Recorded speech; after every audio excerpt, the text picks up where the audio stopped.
Hello, everybody. I'm Jordan Gitterman, and I am a founder of a project called ItemBank, which we'll get into a little bit what it does, which is tokenizing businesses' inventories.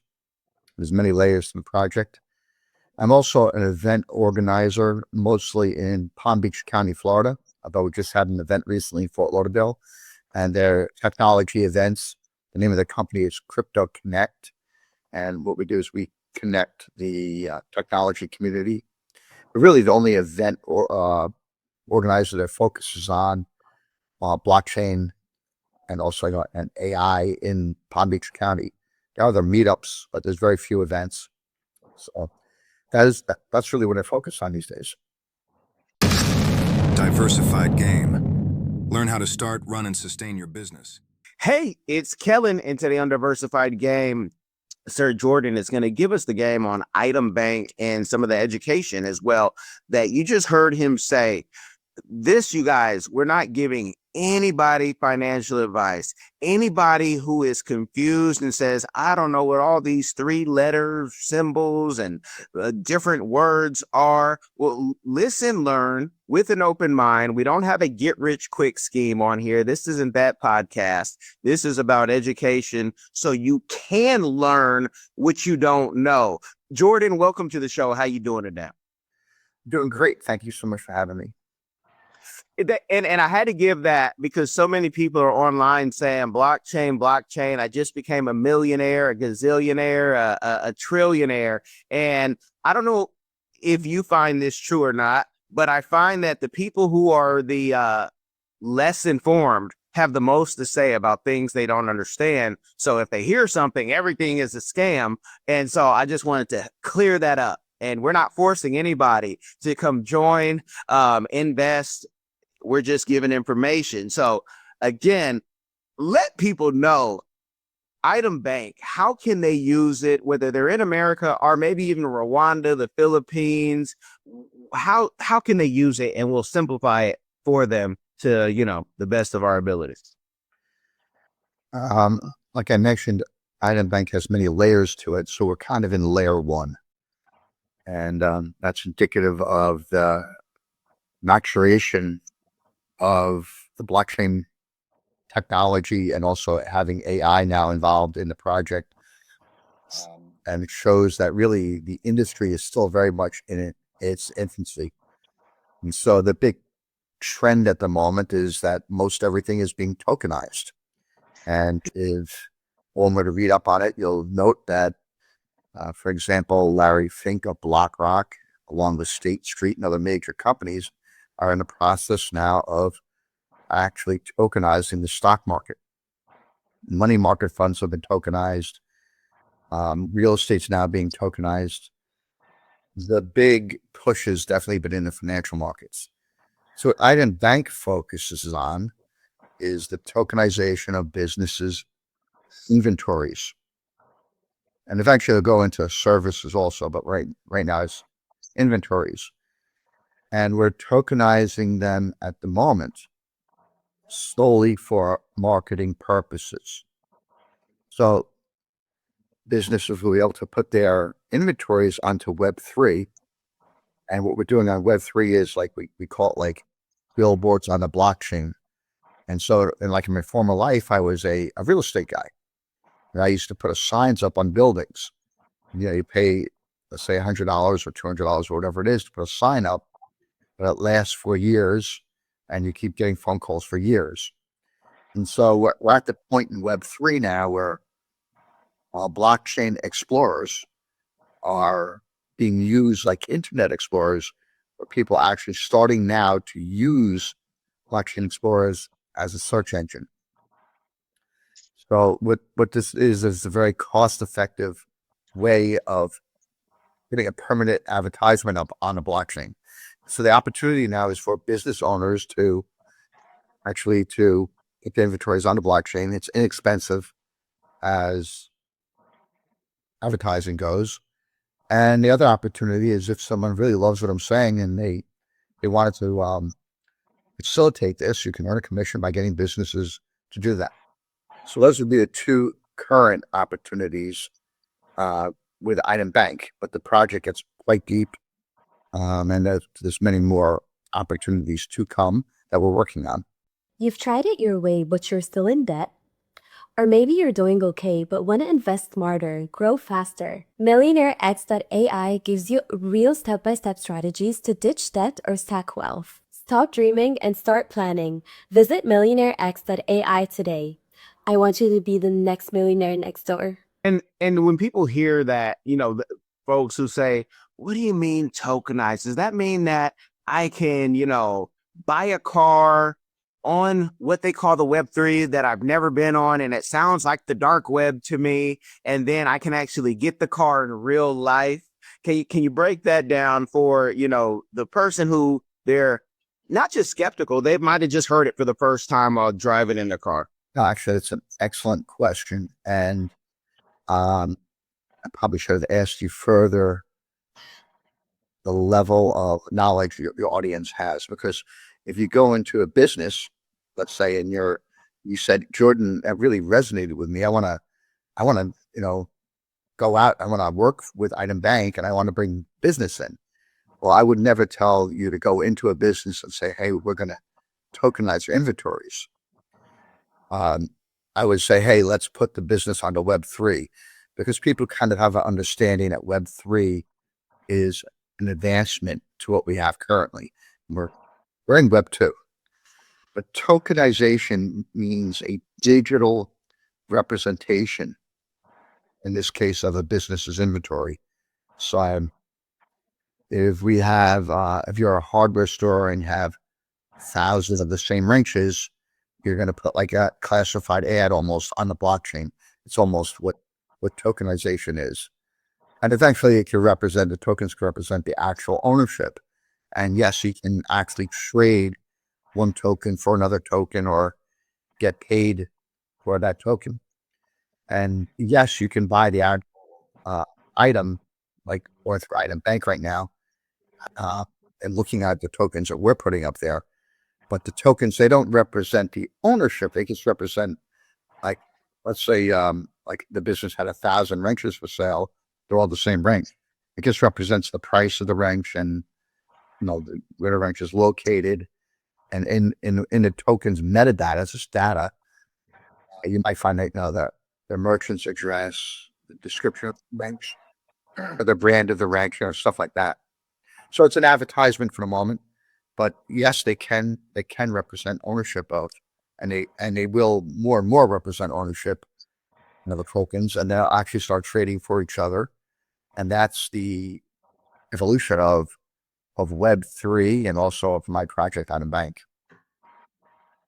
Gotcha. And I say, to answer your question, this is the smartest, most informed audience. And if they don't know, they want to know. That's why they're here, because we don't do any get rich quick. It's, how can you make it and maybe go faster than what, your friends are doing that are paying off their student loans. Try to give the audience and say, hey, I paid off all my student loans. I don't think you need to. I think there's better ways of making, money than going through grad school and figuring out, hey, I want to do all these things, unless you're doing healthcare or something, because we definitely need more people in healthcare. But that's the type of audience we're dealing with. From 12 years old, I found people listening to over 55. So we got a mix, and they're mostly listeners, but hopefully they go over and see your face and see you on your look. I'm trying to clickbait them on your private jet while doing this interview as a Web3, character. But that's mentioned a couple times about the caution, like this is not a quick fix scheme or anything like that, and it's not. And in fact, the project ItemBank, as I said, has many layers, and one of the layers in the ultimate goal, and I'll get to the very end of the project, would be a worldwide digital electronic trade system where one person's trading with another. But the idea is to strip out a lot of the speculation and a lot of these shenanigans, like in the crypto blockchain world, we call them rug pulls, where people get you all excited about something, you invest, and they're pumping and dumping crypto, and that's a very big part of the business. But I was never really part of any of these things. What excited me about blockchain and now even AI, and they can both be quite dangerous, as people probably somewhat tepid about AI because it's kind of very powerful, but they could also be amazing tools, and they can really help us out. And so that's all I focused on, was the utility of them in everyday life, not so much in investing in it and making money in it. So that's just me, and that's really what the ItemBank project is indicative of. What got you interested in the blockchain, and what was life like, before the blockchain? Because there's always been some type of digital currency, probably since you even were at Stony Brook, right? There was always something going on, but they used to say, "Oh, it's the dark web, and what are you guys doing?" It's like, well, if you don't have money and there is no Amazon, this is a way. But what was life before, and what got you interested in the blockchain and this type of career? That's an excellent question. And for your audience people, if anyone saw the movie The Big Short, it was those conditions in The Big Short, which I'll describe in a second, that got me involved in blockchain and involved in what I'm doing now. And at the time, this movie, The Big Short, is about 2005, 6, 7, and eventually 2008, where the housing market crashed. So at that time, I was a real estate guy. I was doing pretty well. I had a really good career. I was in Manhattan. I had probably three offices, brokerage offices, and I loved the business. We were running around and doing all types of different transactions, from apartment rentals. But my favorite thing was to find buildings, typically brownstones, tenement buildings, in Manhattan, and try and buy them, sell them, flip them, manage them. And it was a hustle. It was a lot of fun. And so at the time, I was buying in Harlem brownstones that were dilapidated. They needed full renovations. They were $350,000, and they required a lot of work. Usually they had squatters in them that you had to evict legally. You couldn't go in there with a baseball bat and say, "Get out of here. You're here illegally." You gotta go through a whole procedure. It was kind of complicated. It was tedious. And the squatters, typically had a lot of problems, from mental issues, drug issues. So it was a lot of hands-on work. All of a sudden, the price of these brownstones went from $350,000 to $1 million in a year. And I was, trying to figure out, as so many other people were at the time, what is going on? And like I mentioned, the conditions of The Big Short were prevalent, which meant that the banks had printed so much money and dumped it onto the market, and now they had to move the money. They didn't want to sit on the money. They had to make it work. And so they used real estate to do that, and other industries. And they threw out their standard operating procedures, which were, for example, the underwriting of a loan. How do you qualify for a loan? Well, they didn't care about that anymore. They didn't care that the appraisals were falsified, fraud. And consequently, you had all these new buyers coming into the market that previously would not qualify for a loan or to buy this particular brownstone. And so the price went up. It went up to $1 million. And at the time, I knew somewhat a good amount about the financial system. Previously, I was down on Wall Street as a stockbroker. I read up on it. I did a really deep dive into it, and I became somewhat really focused on creating my own money, is what it comes down to. Is getting out of the purview of the banking system and creating my own money. So this is before blockchain was prevalent, and but it was not before digital assets was prevalent. I'll get that second. And so, in order to create my own money, the best I could do at the time without being thrown in jail for counterfeiting was commodities. So I got involved in the oil and gas business. And I eventually moved out to Colorado. I was drilling oil and gas wells in Colorado and Kansas. And what I would do is I was raising money, and eventually I became one of the leaders of the project and administrators of these projects. And from there, I got into the mining business, and eventually I was living down in Chile, and had a copper and gold project in Chile. And this is where I got really into blockchain. Was when I moved down to Chile, I knew about Bitcoin, and I had watched it now go from $3 to $1,000. And I mean, I was really doing a lot of research on it and excited about it. But I was also very busy with my mining project, which, nothing goes smoothly. And I had bitten off a lot to chew, to say the least, in moving to another country and trying to manage this project. Well, while I was in Chile, I couldn't function very easily. So I would do something. For example, it was my company. I had to transfer money into Chile. While there, I could not have a bank account because I wasn't a resident, nor was I a citizen. So I wasn't allowed to have a bank account. And I also had to have any corporate document. I couldn't sign it. I had a general manager had to sign everything. So I was pretty handicapped. I'm transferring money into Chile, and it's taking a week every time. Or if not a week, 4 or 5 days to a week. And, it would drive me crazy because many times I had a counterparty in Chile waiting for their money. And so this counterparty is calling me up every day saying, "Hey, where's my money?" I had to call the bank up every day and go, "Look, a wire transfer should take a day. It should really take a few minutes. Why is it taking a week?" And I would go through this every time. And so what they were doing, what the bank was doing, just so you know, I was using Bank of America, transferring money down to Chile. They would, they wanted to hold the money for interest. That's the best I can think of. And so they were also very cute in how they extracted fees from you. Well, you got a fee up front, and then you got this horrible exchange rate. So they would get more money out of you that way. So on $10,000, it cost about $400 to transfer money down to Chile, and they gave you horrible service. And in understanding what Bitcoin was about, even though I thought we got to $1,000, I'm like, wow, it's hot. $1,000 now, it's like 100,000.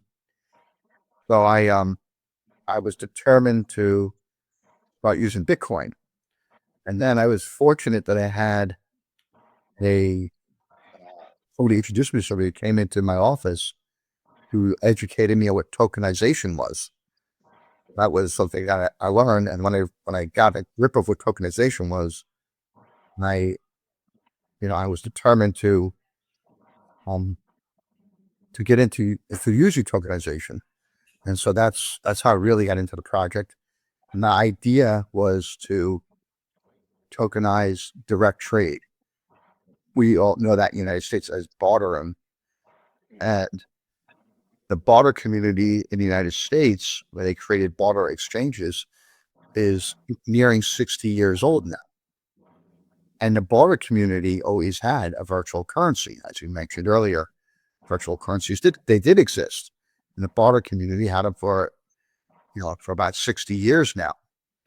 But the barter exchanges are privately owned, and inevitably they would fall into the same business practices as a lot of these banks, which is, putting money making ahead of ethics and morals and doing underhanded things.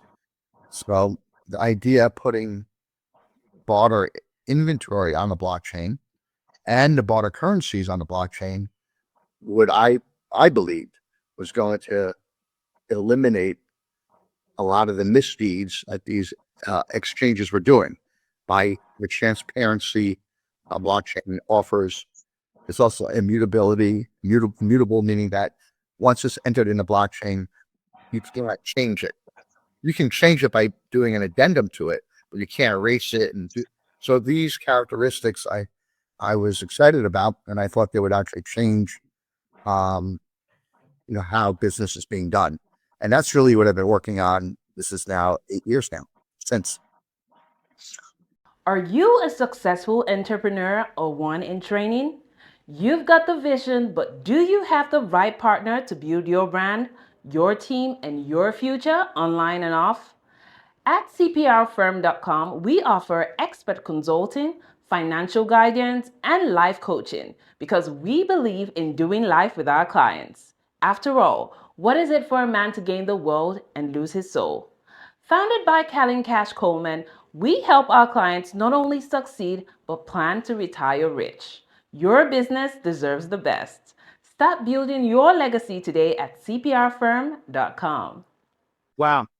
And this is, you talk about Chile now. I don't know what year that was. I know now in 2023, Chile has a digital nomad visa and some other visas that allow you to have a bank account if you want to go through the, rigmarole and all that. If you ever, go back, but you've done this also in doing deals and getting involved in Africa. And that's something that the audience knows. I'm talking about the opportunities with the youngest population. The resources always being on the continent. Let the people know what you're doing in Africa and how they can tap in and benefit. Even though this is stage 1, this is when you want to get in, when it's stage 1, not stage 7. So, I have a couple of partners in ItemBank, and I was introduced to Virginia Robinson. She wrote a book called The Language of Value. But before that, she was introduced to me from someone from the barter community. And we have a mutual friend. And this gentleman said, hey, you have to meet this woman, Virginia Robinson. And so I'm like, okay. And I meet her, and we're just talking about bartering. And I couldn't quite understand why he introduced me to her, other than the fact that she was a great barter connection. I always bartered. I always made these trades, but I never used the exchanges because I mentioned I didn't like their business practices. I never used them. And so we have this great conversation. And just before hanging up on she says, hey, I have this project. And I go, great. And it's ItemBank. And so at the time, she didn't have the book ready. She had a treatise written. But the logo was an elephant. And I go to her, why an elephant? And she just goes, this keeps coming to me, this elephant. So I had mining partners. And a couple of them got involved in ItemBank. One of them is quite well known in Africa. And before you know it, as I was talking to you earlier, Kellen, we ended up in Rwanda trying to do a pilot project with the Rwandan government and Cardano, which is one of the larger blockchains. And that never materialized. But what we're doing now in Africa, and where the project is actually starting off, is in Nigeria. And so, as I mentioned, we're getting businesses onto Web3. And, over the last couple of years, the response in the United States has been epic. Most people don't fully understand what Web3 is, and it is still in its infancy. It's like saying, hey, in 1990, 1991, the business should have a website, and everybody's saying, well, I don't even know what a website is, really. And we're good with 𝐬𝐿. And it was expensive. It was really expensive to have one if you didn't know how to do it yourself. And it was expensive, right? So this is not expensive, but it's the same conditions where most people don't know what Web3 is.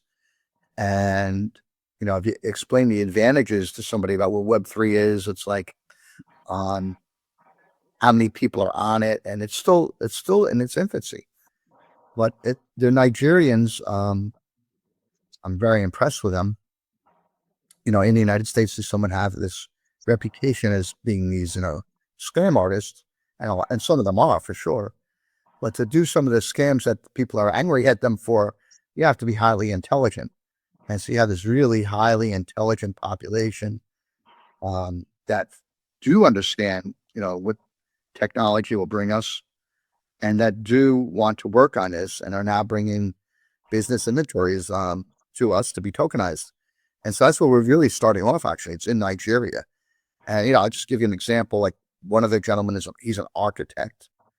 here's a guy with and this other woman's a school teacher. These people have full-time jobs, and then they're doing this like as a side hustle now for ItemBank.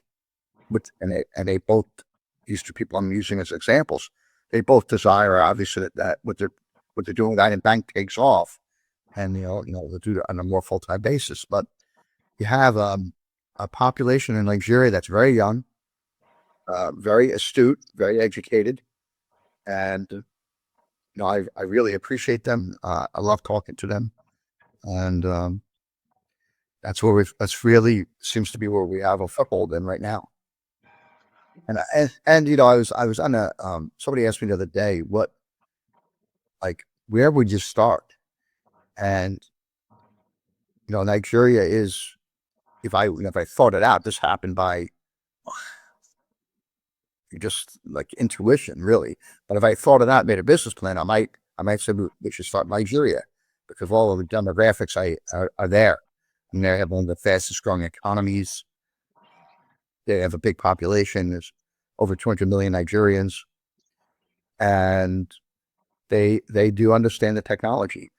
I might also say, this is off the subject a little bit, well, I think the world owes Nigeria some gratitude, because I'm vehemently against central bank digital currencies. Like I said, it's a little bit off the subject, because I think they're going to be used as a control mechanism, and it can be quite dystopian when you have the type of power that a central bank digital currency can offer the government and bankers. And so they tried to put that into Nigeria, and the Nigerian population rejected it and sent the bankers home and told them no thank you. And then so they understand, Nigerians, what's going on with the technology, the good of it, and also the power it has and how it can be used for bad. So I think it's a great place to start. We're excited about it. I love it. And Nigeria, 419 is not a crime. It's just a game. I'm the winner. But, there's all type of crimes, and they usually start from the top of all governments, and we can print as much money as we want, and it doesn't have to be backed up by anything. Is something you hear always online. But in Nigeria, and let me ask, have you been able to go to Nigeria or any of the West African or Central African countries yet? Actually, no. Next one have. I'll be there soon enough. But I have a partner there in Botswana, but in South Africa. The other partners have gone. Okay. The beauty, because in America, if I told you, hey, pull out $100, and if you have it in your account out of the ATM, you can. When I'm in Sierra Leone, and this could have changed. It's been at least 2 years since I've been back, but there's no way to pull out $100 out of the ATM. You actually have to go in. Try to get a car, it's even more complicated. That's where the Bitcoins become very necesito, because I need more than $80. I got my family here. We want to, buy some things. We want to do some things. Might want to buy a piece of land, and you also don't want to have to wait a week for the money to, be okay. It's okay. So if you guys don't know, there's a need for this, and it's the reason why countries like El Salvador and different places have embraced cryptocurrencies. You're doing a lot of good. You have a lot of titles, a lot of events, getting people informed. And again, we're still in the beginning stages, as you said. What do you see as a community give back that you're doing, or that you would like to do in the future? And let the audience know if we can help you with that. Hello everyone. Come along with London and Sydney as they show you around the vibrant country of Cameroon. We explore the heart of Africa through the eyes of London and Sydney. Two explorers who journey across the great city of Yaoundé, exploring its rich culture, vibrant market squares, cultural heritage, and wildlife. With giggles and excitement, London and Sydney Explore Cameroon takes you on a fun-filled adventure, providing insight into the country's culture and traditions through the pages of Discours. It's packed with exciting stories and super cool facts about Cameroon, that will make you go, wow. Get your copy now. Available on Amazon and in libraries near you. There's only one easy way to experience the exploration of Cameroon, and it's through London and Sydney. Don't wait, get yours. Give back. Mhm. How ItemBank or how we're going to give to the community. It could be anything. That's the beauty of it. There's no wrong answer. Well, I mean, the focus is really at this point a lot on education. And so in my endeavors, in getting into this project, it's very unique. There's aspects to it that no one's done the things I'm doing before. And so you read about success, and I know that a lot of your podcast is focused on entrepreneurialism. And they say, many times, just do it. Just start working. And so that led me to, that's how I got to the events. I said, okay, how do I'm not really a tech guy. What I think I have is something called composability, which is used in the tech world, you're able to put different technologies together to kind of solve a puzzle. So I'm able to kind of put these technologies together with like societal problems and solve problems. And so the give back that I'm doing, right, is education really. I'm also a advisory member to United African Blockchain Association. I did that because I helped them out. I helped them get office space, and I always make people aware of what they're doing. And so it's so new. And like, you asked me earlier, what is tokenization? You asked me for your audience's behalf. That's a good question. And most people, they don't know it today. So education is the big thing at the moment, for people to understand what's going on, and they can prepare themselves for, there's a paradigm shift happening. Like I mentioned, the stock market's being tokenized, and I'm starting to tokenize business inventories, but everything else is going to be tokenized, and it's going to change how we transact, how we do business. And so right now, the thrust is definitely on education. And then through education, the people who get educated, they'll see different opportunities. So many opportunities in this business right now, in this transformation where everything is being tokenized. Virtually any idea that somebody has is probably a good idea, as long as it's ethical, and you just have to put your mind to it and figure out your path. But education is the key. Educating on what I'm doing with ItemBank, educating on your basics of it. How do you open up a wallet? What is tokenization? That's the important thing for most people, because most people don't really know about the topics we're discussing right now. Can you help with the education piece? Because I don't know, I haven't heard yet of like a university teaching this at a level that, you can get a degree in Web3. Of course, you could do, something in computers, but for the young person listening saying, hey, I want to do what Jordan's doing, not understanding that Jordan put his time in real estate, where maybe Jordan doesn't have to do anything else in his life. Can they get in and say, hey, I want to do this as a full-time job. This is all I want to do. I don't want to have to focus on anything else. Is it something you would advise somebody who might be 14 or maybe even 24 to just bank on, this Web3, this tokens? Or would you say, you know what? Go learn something, get under somebody. What would be, your, for the masses? Of course, you have your outliers, Mark Zuckerberg's and Elon's and like that. But so many people are betting on this right now. What would you say to them? I'd say it's a really good bet.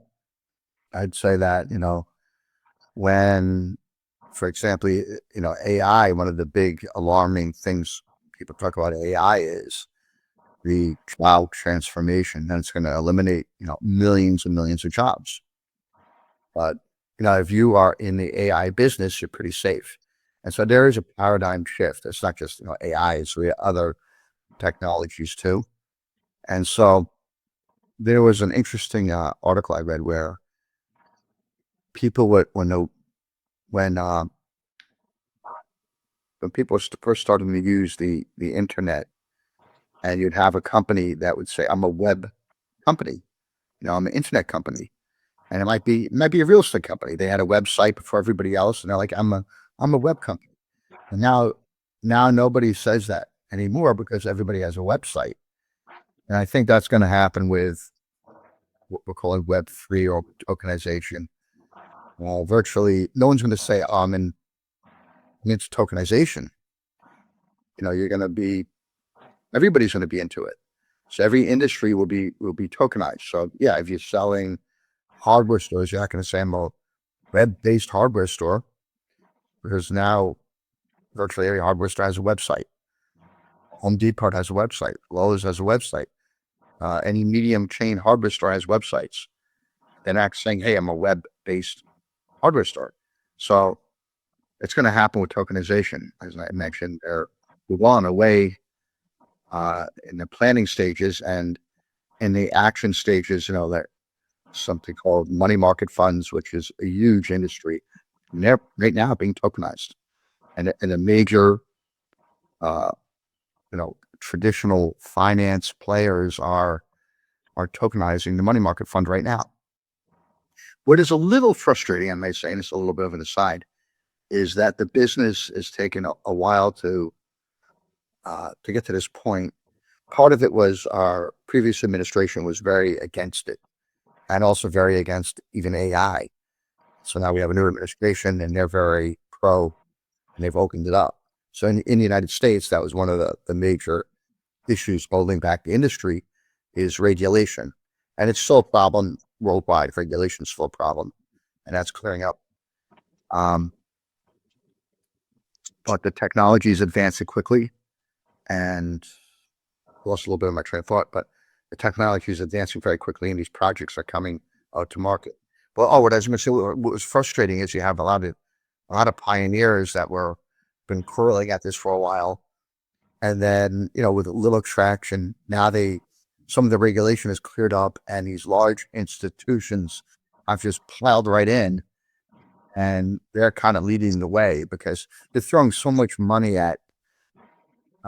into the industry that they're leading the way, and it kind of makes sense. The larger players are making that investment, and the trend is well on its way to where everything will be tokenized. So what should someone do? There are universities, for example, several of our sponsors have, of our events have online courses that they offer. Or even if I mentioned earlier, the United African Blockchain Association, they have free courses. Well, I can I'll give you afterwards a couple of the universities that I deal with, or learning institutions, and United African Blockchain Association. I'll give you their websites of stuff. You can post them, and people can go to them and and see what courses are available to them. Like I said, some are free, and some you pay for. And the key is education. You need what you're doing. Okay. And let me clarify. I don't know any of where you can get your, master's, your bachelor's, your PhD in Web3. I know the courses in AI, and a lot of them are overseas, which goes to say you're talking about our governments. And I'm George Carlin when it comes to our governments. That's who I'm. Everything George said about it, he never lied. And so, and I've worked for these people, and so I don't put much hope in them to know. They want to suppress what they don't understand more than anybody. But just because you don't understand it doesn't mean it's not great. And that other people, the suppression within the United States is a control mechanism. And, the current administration has taken a different view of it. They're like, we want to participate in this, so we'll make it all legal, and they're jumping in and they're they're participating in it. And so some of the things that they've done, I don't agree with. I think they've done, like what I mentioned earlier, a rug pull in certain instances, where they created a coin and went way up and went way down. I don't really fully understand the utility of that coin, and I recommend people probably stay away from it. And if you don't understand what the coin does, and just because, if you want to gamble, it's pure gambling, but a little money into it just for fun and, to be part of the, of the fun, that's one thing. But if you're going to put money into something, we need to put the time in to understand what is going on. I'm proficient in that understanding, or stay away from it. So, the tide has definitely changed in the United States.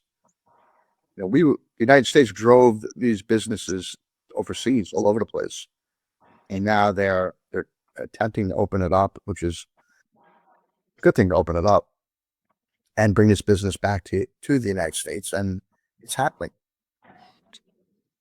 Definitely.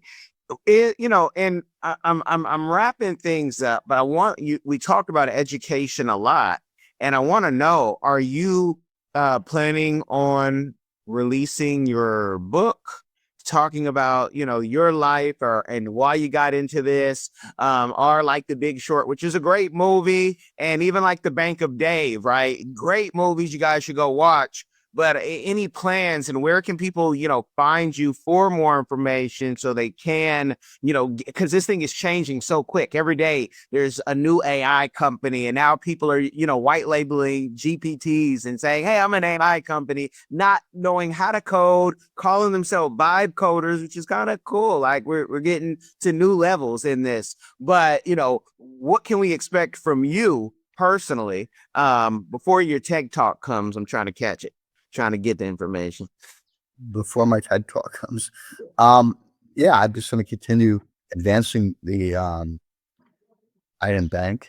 And as I mentioned, we're starting off in Nigeria, and we're receptive there. I'm looking to, expand anywhere, because it can be done. It's so such virgin territory what we're working on, that it can go anywhere.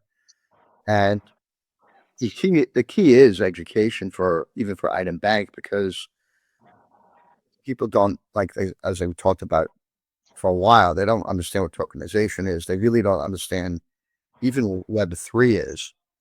People do understand if you say, hey, look, we're in Web 2 going into Web 3. Well, intuitively, everybody would say, hey, that sounds like an advancement, so that's probably a good thing. No, but it's just, it's just advancing what we're doing. The project has, again, many layers. We have something called a valuation engine, value the different tokens. So not enough things are tokenized yet, really, to make this work. But as you start to understand and value the tokens, and as the tokens represent ownership, the tokens will start to trade for each other, and that's where we're looking to get to that point. And probably that's 4 or 5 years away, maybe less, because things are moving quickly. And so people can find me. I use LinkedIn a lot. Only Jordan Gitterman on there. Or if you just remember 𝐽_tokens on LinkedIn. If you want to find me on Telegram, I'm 𝐽𝐮𝐬𝐫𝐞 on Telegram. You can reach out to me. Glad to talk about this. I live and breathe it. I love it. So okay. And is the book, is it halfway done? Oh no, the book, I didn't write the book. The book is by my partner, Virginia Robinson, and it's Robinson, and it's called The Language of Value, and it's out, and I'll give you a link to it. It's on Amazon. The Language of Value. Okay. And he thought he was going to get away from the question, but what about your own book, about how you got into this? Everybody has at least one book in them. Well, I haven't had plans for that yet, but it is more people are mentioning it to me, so maybe I'll have to write a book. I always tell people, if you don't write it, someone will write it about you, and you don't necessarily want others. Ask people who have had Netflix documentaries. I want to do my own story. So I tell everybody that. Jordan, I thank you. Well, of course, we're going to talk after this, but you guys have gotten the game. Thank you for making it to the end. I know a lot of you are driving and listening because you guys tell the team that. Make sure you can give any comment, any likes, but most importantly, you guys, I want you to share this game. It will be on Diversified Game on the YouTube. It'll also be on the MillionaireX.ai program and platform that we just created in June. So I thank Wealthy Vibes, Tyler, for helping us develop that, and the apps that are coming, God willing, they'll be done this month. And so you guys stay tuned, share, and be blessed. Hi, Tyler. Bye, Tyler. Are you tired of the rat race in America? Are you ready to visit the motherland to relax and rejuvenate? Are you ready to explore all that Africa has to offer? Then check out the brand new Diversified Game Academy course, Prepare for My First Trip to Africa. Are you worried about being able to afford the trip? We got you. We will show you how to travel either on a budget or as a baller. Learn how to stress the value of the USD. Did you know that 100 United States dollars is worth over 1,000 South African rand, or 10,000 Kenyan shillings, or 54,250 West African CFA? Are you worried about taking your kids? Get the game from Kellen and 𝐃𝐨𝐬, a bona fide world traveler, having traveled to almost 20 countries, several of those in Africa. Get the game on taking your kids on their first trips. Learn how to find the best tickets, get the visas, and plan your own adventures in Africa. Don't let Eddie Murphy have all the fun. Plan your own coming to Africa trip starring you, produced by you, and featuring you. If you are ready for a life-changing experience, sign up for our course today, Diversified Game Academy. Get prepared and purchase at diversifiedgame.com.